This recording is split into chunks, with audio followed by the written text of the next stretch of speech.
So ayun guys, nung December ko pa in-order to at isang araw lang siya dumating at ngayon ko nga lang nabuksan. At yung iinom nito ay patay na, wala na si Pipoy, pero nagustuhan naman ni Buwit ng kanyang dalawang anak. Bali multivitamin siya sa dog and cats. Tapos ito naman ay roll oats. Try ko lang kasi instant kami lagi at mas healthy daw to kaysa dun sa instant.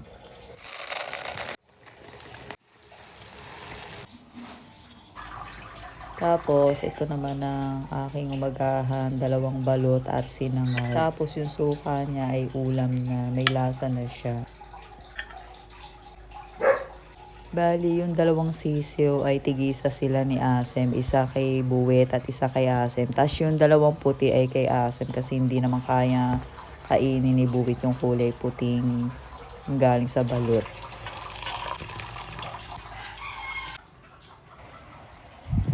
Dahil nga sa araw ng Sabado kaya ako ay maglalaba. At bago nga ako maglaba ay naglaga nga muna ako nitong lagundi na dyan sa labas ng napitas ni Mister. At nang ito ay pakuluan ni ako natikman ay Diyos ko ay napakapait, kainaman. Wet.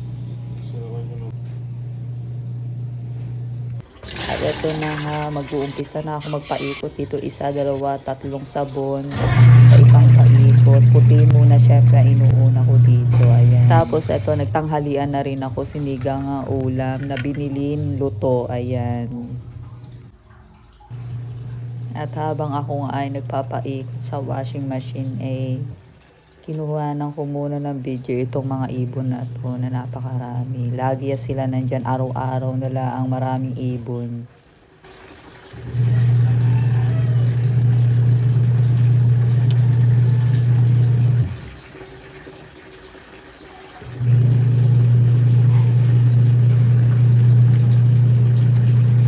Pagkatapos nga maglabay nagubos ng stock sa ensaymada at saka tumpay sa sitsiriya. Tapos meron ako nakitang pusang ligaw dito